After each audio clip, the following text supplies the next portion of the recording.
Okay, good morning everyone. Today our topic is approximation method of quantum mechanics. Okay. बेटे अभी तक जो हम कर रहे थे तो हम क्या कर रहे थे, जो अभी तक हमने टॉपिक स्टडी किए हैं क्वांटम मैकेनिक्स में, उसमें हम मेनली क्या करने की कोशिश कर रहे थे, उसमें हम एग्जैक्ट सॉल्यूशन निकालने की कोशिश कर रहे थे by using Schrödinger wave equation. ठीक है, तो उसमें हमने जो फॉर्म निकाला, वो जो हमने रिजल्ट निकाला किस फॉर्म में निकाला, वो हमने निकाला जैसे स्क्रोडिंजर इक्वेशन यूज करके हमने हाइड्रोजन एटम के लिए वेव इक्वेशन निकाली। बट वहां पे हमने क्या कंसीडर किया था, वहां हमने वन इलेक्ट्रॉन सिस्टम हमने यूज किया था। ठीक है, मींस वहां पे हमारे पास सिर्फ एक ही इलेक्ट्रॉन प्रेजेंट था और उसी को यूज करके हम उसका क्या कर रहे थे, एग्जैक्ट सॉल्यूशन निकाल रहे थे। बट अगर अब हम बात करें मल्टी इलेक्ट्रॉन सिस्टम की, अगर हमारे पास कोई भी सिस्टम प्रेजेंट है जिसमें बहुत सारे इलेक्ट्रॉन्स हैं, तो वहां हमारे पास स्क्रोडिंजर वेव इक्वेशन को हम सॉल्व नहीं कर सकते क्योंकि वो बहुत डिफिकल्ट हो जाएगा। ठीक है, तो इसीलिए हम यहाँ यूज करते हैं अप्रोक्सीमेशन मेथड्स। ये अप्रोक्सीमेशन मेथड जो आज हमने करने हैं, ये हमारे पास टू टाइप्स के हैं। फर्स्ट वन है variation method and second one is perturbation method. तो today we will start with variation method. Okay, आज हम करेंगे variation method. So first one है हमारे पास वेरिएशन मेथड, जो है हमें क्या बताता है, ग्राउंड एनर्जी लेवल के बारे में। वेरिएशन मेथड हमें क्या बताता है बेटे, ground energy level. Without solving Schrödinger wave equation हमें ग्राउंड एनर्जी लेवल के बारे में बताता है।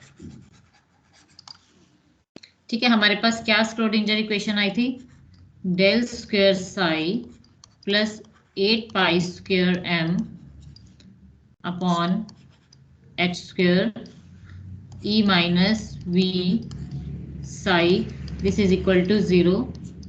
दिस इज फर्स्ट इक्वेशन, ये हमारे पास फर्स्ट इक्वेशन आई थी। तो अगर हम इस इक्वेशन को मल्टीप्लाई कर दें minus H square upon 8 pi square m से, अगर हम मल्टीप्लाई कर दें, multiply equation 1 by this, we get minus H square upon 8 pi square M del square psi minus क्या होगा, ये हम इससे मल्टीप्लाई करें 8 pi square m into 8 pi square m upon h square e minus v psi, this is equal to 0। तो ये आपको पता चल रहा है, ये हमारे पास कैंसिल हो जाएगा। राइट, तो हमारे पास इक्वेशन क्या आ गई, minus H square upon 8 pi square M del square psi minus e minus v psi, this is equal to 0। इस इक्वेशन को अगर हम थोड़ा सा और सॉल्व करें तो हमारे पास क्या आएगा, minus H square upon 8 pi square M del square psi minus E psi, हम क्या करें, ब्रैकेट को ओपन करें, plus V psi, this is equal to 0। तो ये हमारे पास इक्वेशन आई। इसको अगर हम थोड़ा सा रीअरेंज कर ले तो हमारे पास क्या आएगा, minus H square upon 8 pi square M del square psi, और इसको हम इधर लिख लेते हैं plus V psi, this is equal to E psi. ये माइनस में था तो उधर जाके क्या हो जाएगा, प्लस में आ जाएगा। अब यहाँ से हमारे पास क्या आ जाएगा, हम अगर यहाँ से साई को हम कॉमन निकाल लें तो हमारे पास क्या आ जाएगा, this is 8 pi square M del square plus V psi, this is equal to E psi. तो ये जो हमारे पास इक्वेशन आ गई, इसको आप क्या लिख सकते हैं, इसको आप क्या लिख सकते हैं, इसको आप एच कह सकते हैं, H psi, this is equal to E psi. ठीक है, ये हमारे पास आइगन इक्वेशन आ गई। This is equation number 2। ठीक है, यहां तक क्लियर है सबको, सिंपल सिर्फ हमने किया। ओके बेटे, now multiply this equation by psi star, multiply by psi star. So we get psi star H psi, this is equal to psi star E psi. Now integrate both sides. Integrate both sides.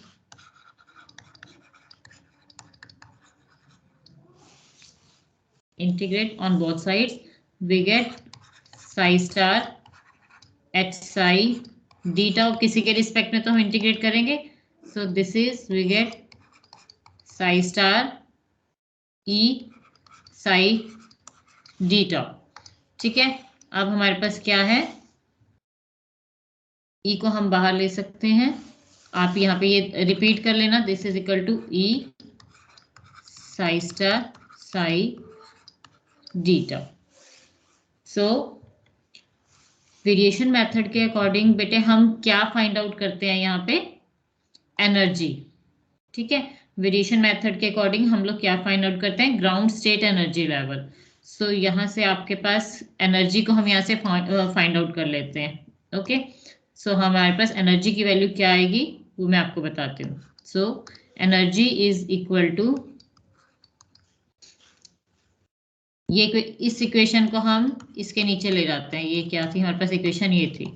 So energy is equal to psi star H psi d tau divided by psi star psi d tau. ठीक है. ये हमारे पास क्या आ गई बेटे, यहां से हम एनर्जी की वैल्यू फाइंड आउट कर सकते हैं. क्लियर है. तो इसकी हेल्प से हम क्या कर सकते हैं, हम एनर्जी फाइंड आउट कर सकते हैं. किसी भी सिस्टम की हम एनर्जी फाइंड आउट कर सकते हैं यहां से. This is our third equation.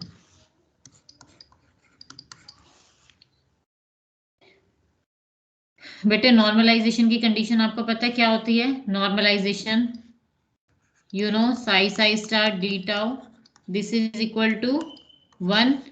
अगर हमारे पास इक्वेशन जो है नॉर्मलाइज्ड है तो हमारे पास ये जो डिनोमिनेटर है किसके इक्वल आ जाएगा बेटे, अगर जो इक्वेशन है नॉर्मलाइज्ड है तो हमारे पास इसकी डिनोमिनेटर की वैल्यू 1 हो जाएगी. तो आपके पास E की वैल्यू आ जाएगी psi स्टार H. अगर आपके पास फंक्शन जो है नॉर्मलाइज्ड है तो आपके पास डिनोमिनेटर 1 हो जाएगा और एनर्जी की वैल्यू आपके पास C आ जाएगी. क्लियर. यहाँ पे आप लिख सकते हैं इफ फंक्शन इज नॉर्मलाइज्ड, तो आपके पास इक्वेशन ये आ जाएगी. ठीक है. अगर नॉर्मलाइज नहीं है तो इक्वेशन थर्ड रहेगी. और अगर हम कहते हैं कि हमारे पास यहाँ पे फंक्शन साई है, साई स्टार है, अगर हम ये फंक्शन को चेंज कर दें किसी अनदर फंक्शन के साथ तो हमारे पास जो एनर्जी आएगी उसे हम और कैसे लिख सकते हैं वो मैं बता रही हूँ. जैसे अगर हमारे पास हम इस साई को हम फाई के साथ चेंज कर दें तो हमारे पास क्या चेंज आएगा. यहाँ पे हम क्या करें, ट्रायल मेथड लगा रहे हैं हम. यहाँ पे इसको हम ट्रायल फंक्शन और ट्रायल मेथड कह सकते हैं इसको. तो यहाँ हम क्या करें, साई को रिप्लेस कर रहे हैं ट्रायल मेथड कह सकते हैं. मींस हम साई को रिप्लेस कर रहे हैं फाई के साथ. तो हमारे पास क्या आ जाएगा, ये देखिए E is equal to psi star H psi d tau. ये हमारे पास क्या वैल्यू आई और ये कब आएगी, जब हम फंक्शन को हमने चेंज कर दिया, साई को हमने चेंज कर दिया साई के साथ. ठीक है. तो ये हमारे पास, ये जो हमारे पास इक्वेशन आई है, यहां से हमारे पास क्या कंक्लूजन निकल के आता है, कंक्लूजन निकल के आएगा जब हमने फंक्शन को रिप्लेस कर दिया बेटे किसी अनदर फंक्शन के साथ, जैसे हमने साई को रिप्लेस कर दिया फाई के साथ, तो हमारे पास जो एनर्जी आएगी, ये हमारे पास एनर्जी क्या आई, ई साई. या तो ये ग्रेटर होगी या फिर ये ग्रेटर होगी या इक्वल होगी किससे, जो हमारे पास स्टार्टिंग की एनर्जी थी. स्टार्टिंग की एनर्जी को हम ई नॉट से रिप्रेजेंट कर सकते हैं. ये this one is this one. तो यहाँ से हमारे पास क्या कंक्लूजन निकला कि अगर हम कोई भी एनर्जी को चेंज कर देते हैं वेव फंक्शन चेंज करने से, तो वो हमारे पास क्या आएगी, या तो वो ग्रेटर देन होगी या फिर वो इक्वल टू होगी. ये कभी भी जो एनर्जी है ये हमारे पास कभी भी लेस देन नहीं होगी. इसलिए इस केस को हम कंसीडर नहीं करते. ओके. इसे हम सॉल्व करके बताती हूँ ये कैसे. इसका हमारे पास बेटे एक प्रूफ है, आप इसको लिखना चाहें तो लिख सकते हैं। The principle of variation says that, ये आप लिख लीजिए, कई बार ये आ जाता है कि इसका प्रिंसिपल क्या है। द प्रिंसिपल ऑफ वेरिएशन, मैं लिख रही हूँ, the principle of variation says that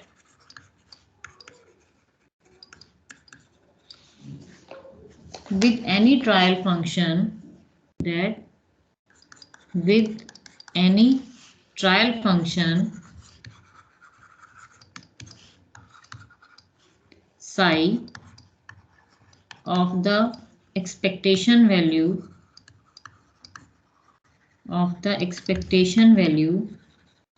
of energy will be greater than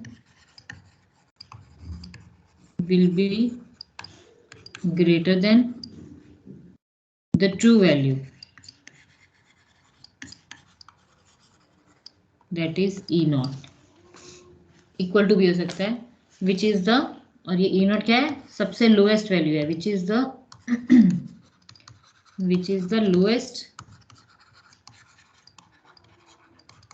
energy eigenvalue of the Hamiltonian of system,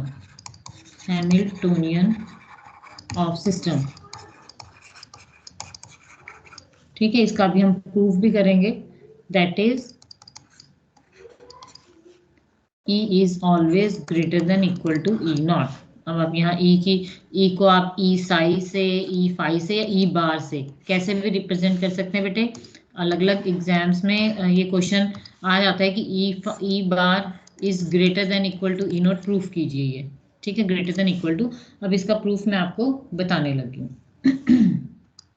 यहाँ तक नोट हो गया सबका? Yes ma'am. चलिए अब हम इसका प्रूफ करते हैं।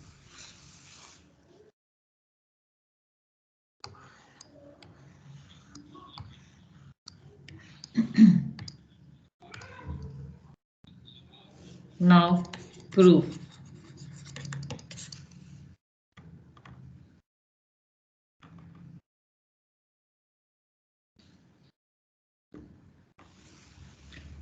Now the proof for this is based on the following ideas. First one is, even if the wave function, write down, even if the wave function psi is not an eigenfunction of the Schrodinger equation,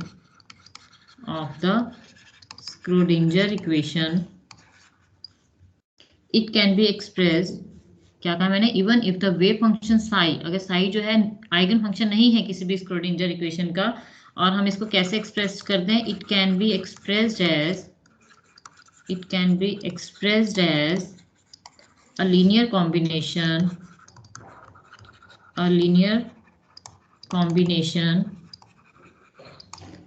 combination of a complete set of normalized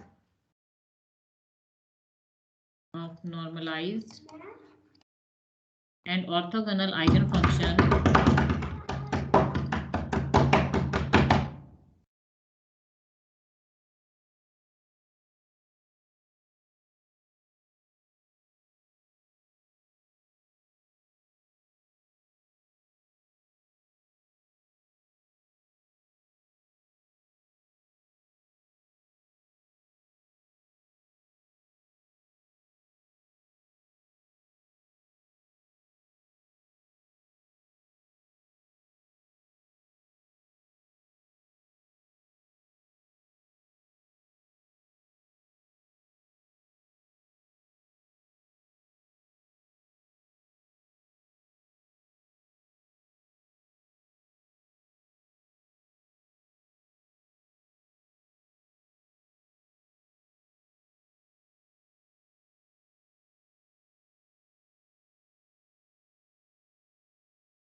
ma'am आवाज नहीं आ रही आपकी।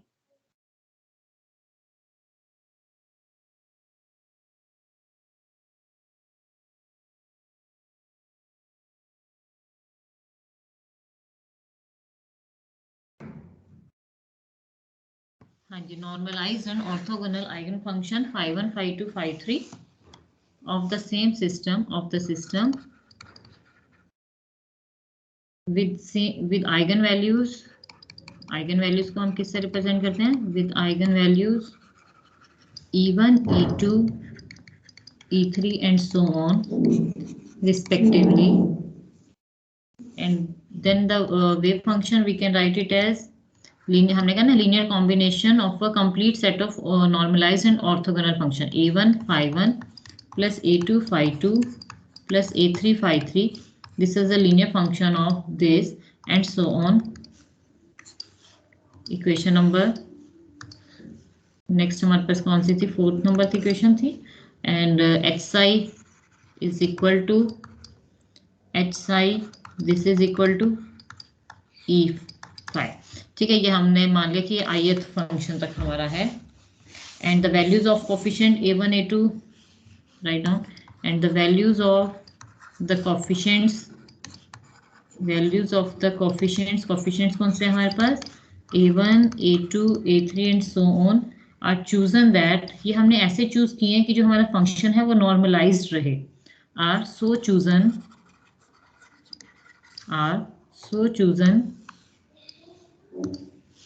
that the function is normalized. This means that, इसका क्या मतलब है normalised रहे का मतलब?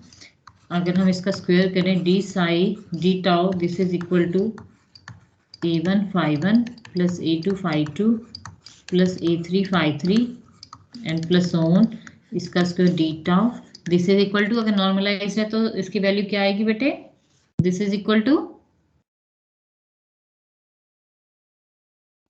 बेटे मैंने क्या किया?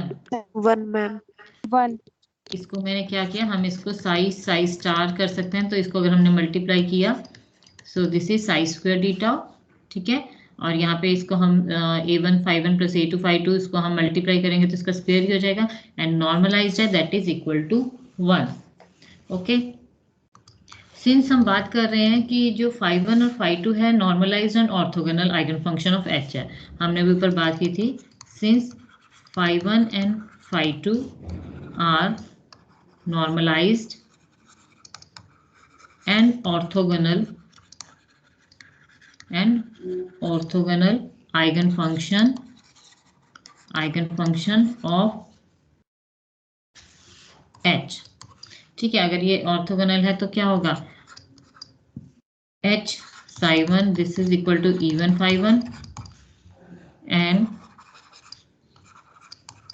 h phi 2 this is equal to e2 phi 2, right?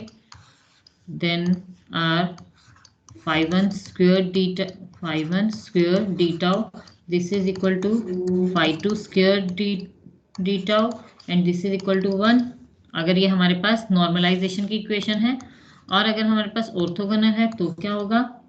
phi 1 phi 2 d tau this is equal to, ये तो हमारे पास है नॉर्मलाइज्ड के केस में, नॉर्मलाइज्ड, और अगर ऑर्थोगोनल हो तो इसकी वैल्यू क्या आ जाएगी बेटे? हाँ जी, ऑर्थोगोनल के केस में क्या होती है इन दोनों की वैल्यू? नहीं पता किसी को? 0 phi 1 phi 2 d tau is equal to 1 है नॉर्मलाइज के केस में, phi 1 phi 2 d tau क्या होगी ऑर्थोगोनल के केस में? किसने बताया? 0 मैम। Yes, this is 0। अगर हमारे पास ये हमारे पास ऑर्थोगोनल है तो इसकी वैल्यू 0 होगी, ठीक है। ये आप लोगों को पता है कंडीशंस। अच्छा, ऑल्सो अब हमने यही दोनों कंडीशंस अप्लाई करनी है। ऑल्सो psi 1 h, यहाँ पे अगर हम अप्लाई करें psi 1 h psi 2 d tau this is equal to, आप इसे कैसे लिख सकते हैं? psi 1 e psi 2 d tau ठीक है, और ई को हम बाहर निकाल सकते हैं, ये मैंने स्टार्टिंग में किया भी था। इसको हम क्या लिख सकते हैं, psi 1 psi 2 d tau, right, and this is equal to 0। अब हम क्या कर रहे हैं, हम इक्वेशन जो हमारे पास इक्वेशन नंबर, एक मिनट बेटे, मैं इसको ना आपको थोड़ा सा और सॉल्व करके बताती हूँ, मुझे नहीं लगता अभी आपको ये समझ में आया है। वेट, इसको हम थोड़ा सा बाद में करेंगे, मैं आपको इसको सॉल्व करके दिखाती हूँ पहले। ये जो हमने किया है ना यहाँ पे 1 तक इक्वेशन नंबर, ये जो भी आपकी थी, ये जो मैंने आपकी इक्वेशन नंबर दी है, इसको मैं आपको सॉल्व करके दिखाती हूँ पहले। ठीक है, ये अभी रुक जाना, इसको बाद में लिखना। मुझे नहीं लग रहा आप रिप्लाई नहीं कर रहे हैं ठीक से, तो इसका ये मैं भी इसको मिटा ही देती हूँ। मैं इसको थोड़ा सा इलेबोरेट कर रही हूँ, इसके आगे पहले आपको करके दिखाती हूँ। ये बाद में यही लिखना है बेटे, आप एरो लगा के नीचे लिख लीजिएगा। देखो यहां तक आपको आ गया था समझ, ये हमने क्वेश्चन लिखी। और इसको आप कैसे लिख सकते हैं, इसको अगर आप स्क्वायर खोलेंगे तो आप कैसे लिख सकते हैं, a1 square Sai 1 square d tau plus a2 square Sai 2 square d tau plus a3 square Sai 3 है square d tau and so on, ऐसे ही लिखेंगे। Plus a1 a2 Sai 1 psi 2 d tau plus a1 a3। बेटे मैं क्या कर रही हूँ, ये a1 साई 1 ये जो टर्म है, इसके साथ मैं आपको, वेट अ मिनट, ये मैं इसका स्क्वायर लिखने की बजाय मैं आपको बता रही हूँ कि साई की वैल्यू हमारे पास थी a1 psi 1 plus a2 psi 2 plus a3 Sai 3, right. और उसके बाद मेरे पास साई 2, जो हमने साई 2 लिए हैं, तो इसको मैं यहाँ पे आपको ये देखो, यहाँ पे मैंने आपको एक और लिख दिया, ये a1 phi 1 plus a2 phi 2 plus a3 phi 3 and so on d tau. ठीक है, अब आप इन दोनों को मल्टीप्लाई कीजिए, मैं आपको वही ओपन करके दिखा रही हूँ, अब शायद आपको समझ में आ जाए। इन दोनों को ओपन कीजिए बेटे, मल्टीप्लाई करना है सिंपल, साई 1 साई 3 कर सकते हैं आप इन दोनों को multiply, a2 yes a3, ma'am. तो मैं वही कर रही हूँ। अगर कुछ नहीं समझ में आता तो साथ के साथ बोला कीजिए बेटे, a2 a3 psi 1 psi 2 psi 3 d tau plus and so on and this is equal to 1। अब पता चल गया, मैंने सिंपल इन दोनों को मल्टीप्लाई किया बेटे। Yes ma'am. ठीक है, उसके बाद हमें पता है कि हमारे पास a1 square plus a2 square plus a3 square, ये हमारे पास क्या थे कोफिशिएंट, इन सब की वैल्यू क्या होती है, इज इक्वल टू 1। ठीक है, इनकी वैल्यू क्या थी, कोफिशिएंट्स का जो स्क्वायर होता है उनकी वैल्यू आपके पास 1 के इक्वल आती है। सो यहाँ से आपको पता चल गया कि अगर इनकी वैल्यू 1 है तो मतलब यहाँ पे इन सब की वैल्यू क्या आ जाएगी, 1। तो आपके पास जो इक्वेशन है वो 1 के इक्वल ही आएगी। तो यहाँ से आपको पता चल जाएगा, since all size are all normalized and orthogonal। ठीक है, तो ये आपके पास क्या आ जाएगा, ये आपके पास 1 आ जाएंगे, 1 1 1, और ये क्या आ जाएंगे आपके पास 0 0 0, राइट। Yes ma'am. ऑर्थोगोनल और नॉर्मलाइज हमने साथ साथ कर लिया। अच्छा, ये तो हमारा एक फर्स्ट पार्ट हुआ। ठीक है, उसके बाद हमारा जो एक सेकंड पार्ट है, इसी में मैंने आपको कहा था ना कि ये आपके पास प्रूफ 1 और प्रूफ 2। अब हम एनर्जी का केस डिस्कस करते हैं। The energy associated with, write down, the energy associated with the linear combination, with the linear combination function of the type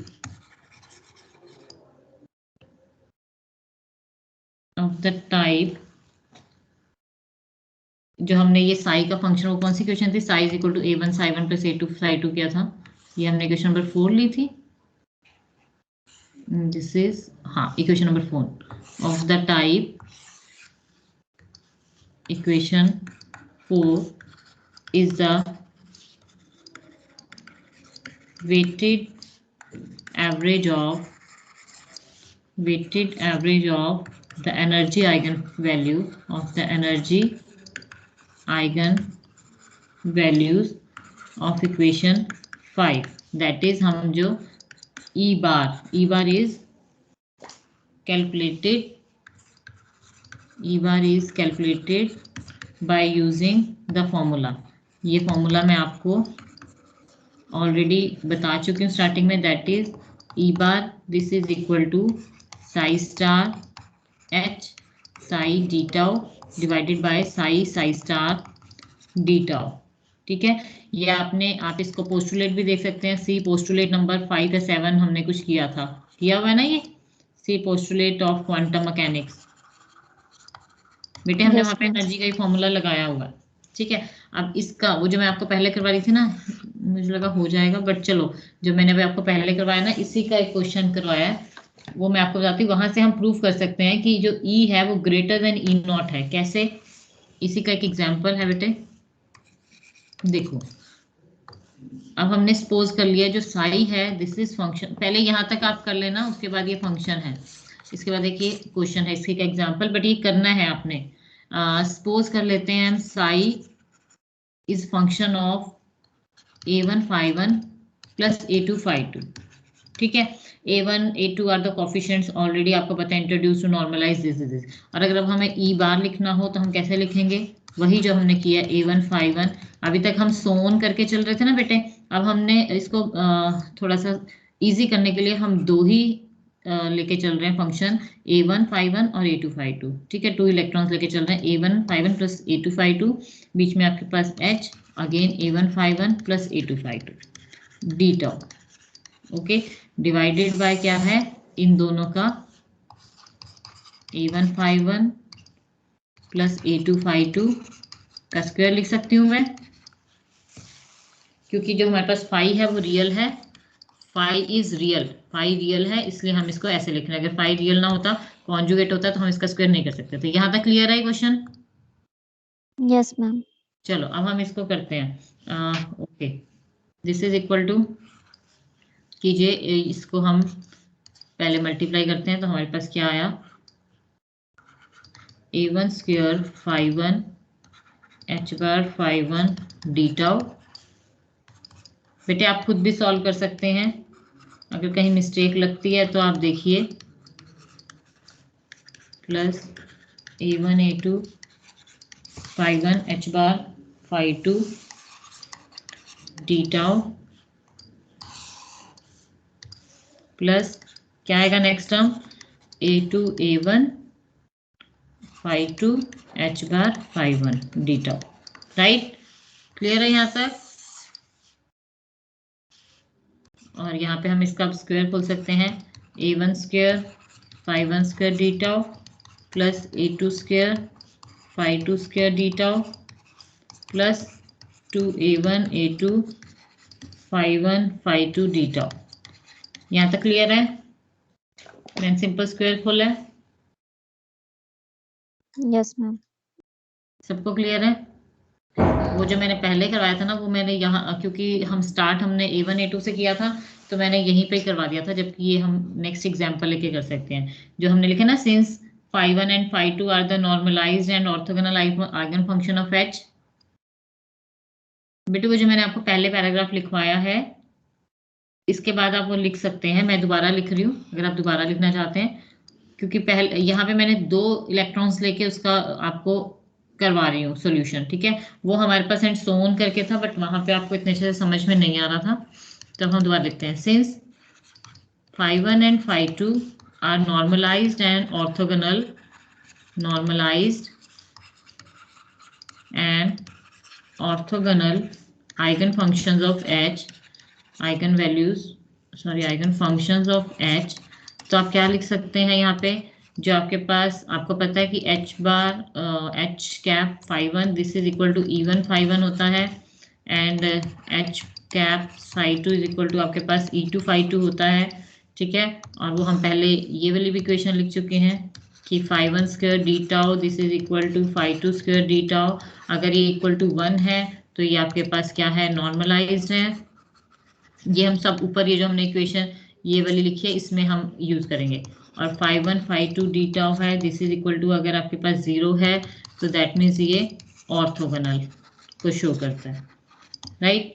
तो आप इसको, जो ये आपके पास है, ये देखिए, ये है आपके पास psi1 h psi2, इसको आप और क्या लिख सकते हैं, ई की फॉर्म में भी लिख सकते हैं बेटे इसको आप, psi1 h Yes, ma'am. psi2, इसको आप क्या लिख सकते हैं, psi1 e psi2 भी लिख सकते हैं, क्योंकि H psi is equal to E psi होता है, ये मैंने बताया ना, H psi is equal to E psi होता है। तो अगर ये आपके पास psi1 h psi2 है तो आप क्या इसको लिख सकते हैं, E1 psi1 e psi2, और ये हमारा e बाहर निकल जाएगा तो ये हो जाएगा psi1 psi2। लिख सकते हैं बेटे इसको ऐसे, Yes, ma'am. लिख सकते हैं इसको ऐसे, ठीक है। तो आप इस तरह से इसको लिख के हम इसको सॉल्व करेंगे तो हमारे पास क्या आएगा रिजल्ट। आप इस सारे को ऐसे कर लेना, जहां पे साई है उसको ई की टर्म में कर देना। मैं क्या कर रही हूँ, जैसे psi1 h psi2 D tau है, इसको आप क्या लिख सकते हैं, psi1 e psi2 D tau, और ई को आप बाहर निकाल लेंगे और आपके पास आ जाएगा psi1 psi2 डी टाउ। तो सारी इक्वेशन को, और ये किसके इक्वल होता है, 0 के इक्वल होता है। तो जो आपके पास ये इक्वेशन थी, जब ये हमने ऊपर स्क्वायर खोल के लिखी है, इट बिकम्स, अगर आप इसको सॉल्व करेंगे बेटे तो आपके पास ये यहाँ पे ई बार की वैल्यू आ जाएगी a1 square E1 plus a2 square E2 divided by a1 square plus a2 square. आपके पास वैल्यू ये आ जाएगी। अगर आप ये इक्वेशन जो यहाँ पे है, अगर ये सारी जगह h की जगह आप साई कर देंगे और जहाँ पे psi1 psi2 आ रहा है उसकी वैल्यू आप 0 कर दें, ये दोनों इक्वेशन लगा के, ये देखिए ये वाली, यहाँ पे आपके पास क्या आ रहा है, psi1 e psi2, यहाँ पे क्या आएगा बेटे बताओ, h की जगह e आ जाएगा, यहाँ भी h की जगह e आ जाएगा, ठीक है। और इसकी वैल्यू क्या हो जाएगी आपके पास, 0।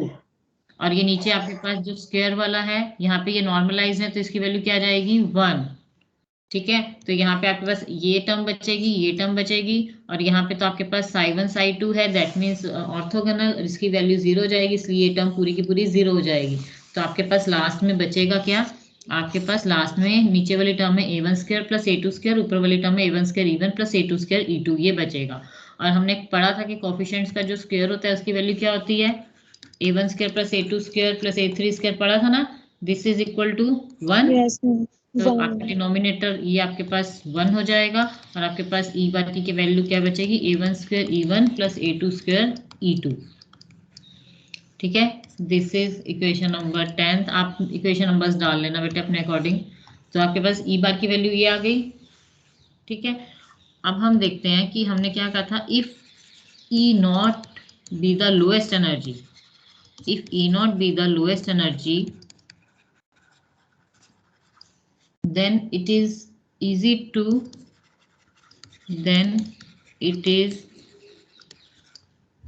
to show that E bar will be always, ये हमने प्रूफ करना था बेटे, always greater than E not. देखो अगर हम करते हैं E bar minus E not, अगर हम इसको पुट करते हैं, ई बार की वैल्यू आपके पास आ चुकी है, क्या आई है, a1 square E1 plus a2 square E2, यही आई है ना, Yes, ई बार ma'am. की वैल्यू, और माइनस ई नॉट अगर हम करें तो क्या कर देंगे, a1 square plus a2 square bracket में ई नॉट, लिख सकते हैं इसको भी आप ब्रैकेट में, ये यहाँ पे आपके पास E1 E2 थी, और ई नॉट के केस में तो हमारे पास दोनों जगह ई नॉट ही आएगी, ठीक लिखा है मैंने, हाँ जी। ई बार की वैल्यू मैंने ये लिखी है, और ई नॉट की वैल्यू में तो आपके पास क्या आएगा, a1 square E not plus a2 square E not, तो मैंने ई नॉट को कॉमन निकाल लिया, ठीक है, Okay, clear. ma'am. Okay, Yes, हम ma'am. कोफिशिएंट्स को हम कॉमन निकालते हैं। ए1 स्क्वायर कर हम कोफिशिएंट को कॉमन निकाल ले तो हमारे पास क्या आएगा, E1 minus E not plus A2 square को कॉमन निकाल ले तो E2 minus E not, right. ठीक है, Yes, ma'am. ठीक है जी। So since E naught is the lowest energy of the system, since E naught is the lowest energy of the system,